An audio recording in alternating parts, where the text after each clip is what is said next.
Yeah, I joined the army looking for money to go to college, but they ain't pay me a quarter of what they fucking promised. Extending my tour, treating me like a sucker. That's the reason officers get fragged. Don't give me speeches on how you respect and you love me with no body armor and a lightly armored Humvee. My family's lonely, and you want me to re-enlist for 30 grand, homie? Nah. All right, folks, I am back. It's the Info Warrior with Jason Bermas, 9 to midnight Central Time, 5 nights a week. Remember, you can check my stuff out at YouTube. Oh, wait, you can't. They banned me on YouTube. Although there is somebody who's starting to upload more stuff. They did take away the channels. We are uploading to 7Load and all these other things I'm posting over at theinfowarrior.com. You can see the latest article on the cop kicking the guy in the head for no apparent reason and then high-fiving a fellow officer right now at the website. But we are joined by an esteemed member of the academic community that disputes the official version of 9/11, architects and engineers for 9/11 Truth's own Richard Gage, and I believe they have a new DVD series out that's more palatable for people's interest levels, a 10-minute version, 30-minute version, and 60-minute version. We're going to tell you how you can get that. And on top of that, he's touring the country explaining the controlled demolitions of 1, 2, and 7, and a large part of that has now been scientifically proven with this new paper that found unexploded thermite particles in the dust. Is that not correct, Richard? It is, and it's an unfortunate reality, Jason. Good to see you tonight. Yes, you know, it's been too long. It's been quite some time since I've talked to you. I know I've met you on several occasions. You are a true, pioneer in this movement. You've dedicated so much to, again, exposing the truth about 9/11. You often, tour, give lectures, and now we have this new paper out. I was unable to, I got a hold of Kevin Ryan and tried to get him and Stephen Jones on. I haven't been able to do so. Love to talk to them in the future. But why don't you give the people out there just a synopsis of what this paper says and what the implications are? Sure. It's rather devastating for the official story. First of all, I've been an architect for 20 years, and I have never seen anything like the collapse of these 3 high-rises. Of course, no one really has. The Twin Towers, which were very explosive events. Mm-hmm. And so we're all wondering, well, what gave rise to this? It doesn't look like a gravitational collapse at all, which, of course, due to the official story, tells us that we're talking about jet plane impacts, explosions with jet fuel, fire, intense fires, weakening of structural steel, and then a gravitational collapse down to the ground. And it never made any sense to a whole lot of people. The rest of us just didn't want to think about it, and not until 3 years ago, till I heard David Ray Griffin on the radio talking about the explosive features of these towers, did I give it a second thought.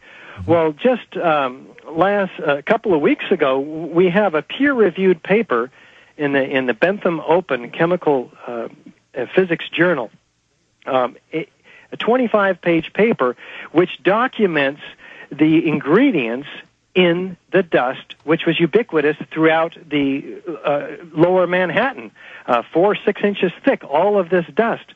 Well, a long, long time ago, Dr. Jones started looking at it.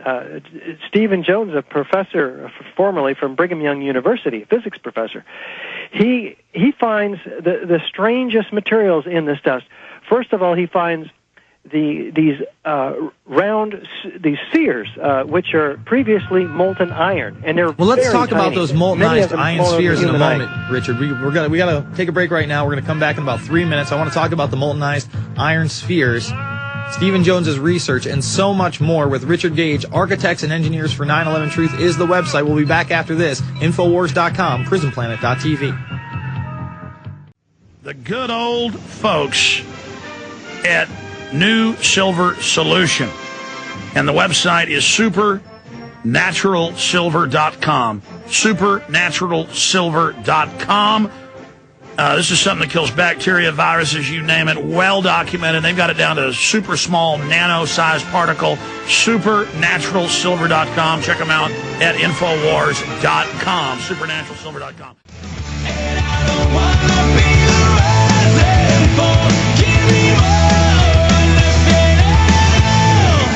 We are back. It's the InfoWarrior with Jason Bermas, and before we go back to the guest, I want to remind people, Fabled Enemies is on the front of Google Video right now, my latest picture if you want to watch it for free, or you can go over to the InfoWars shop, pick it up, and support what we do here. Again, on the top videos, it's pretty amazing. You know, they've blocked me before, they've pulled it before, but for some reason today, it's in the top 10.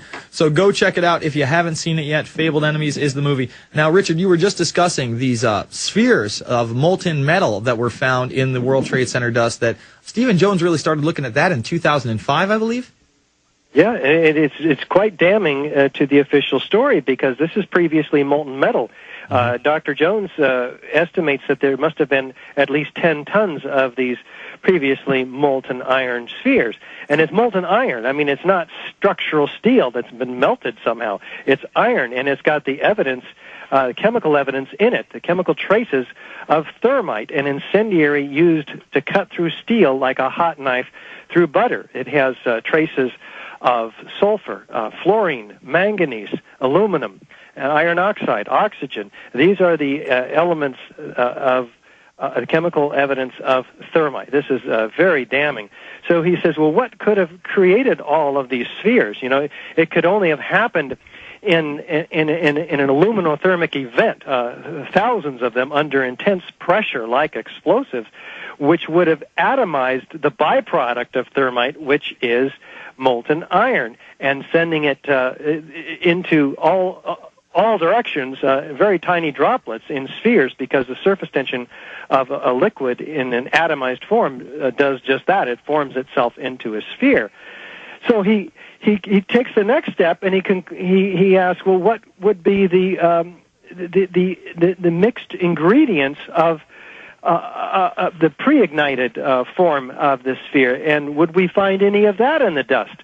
Well, he concludes it would have had to have been potassium permanganate, iron oxide powders, aluminum powders, and these other more rare chemicals that are found. And he says, well, let's see if we can find any of them. So sure enough, about I guess it was a year and a half ago or so, he finds unignited chips in every sample of thermite, in every sample of the dust that he had. And he had 4 samples at the time and many more since then. So he's now published this in a peer-reviewed paper. It's unignited thermite chips. Some of them are very, very small. I think the largest one is about a 1/16 of an inch long. It's red on one side, gray on the other. The gray side appears to be some sort of binder. The red side is composed of extremely small particles of iron oxide, aluminum, and the related chemicals that are found with it, fluorine, manganese, and sulfur in some cases. And this is these particles are so small that we're talking about a thousandth the size of a human hair, the width of a human hair.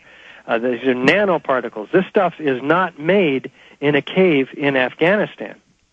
Are you telling me that there is actual evidence that it wasn't made in a cave in Afghanistan? That just sounds like a conspiracy theory, Richard. I can't buy that. Now, there's been a whole lot of controversy over this paper as well. Someone actually resigned over it being published, correct?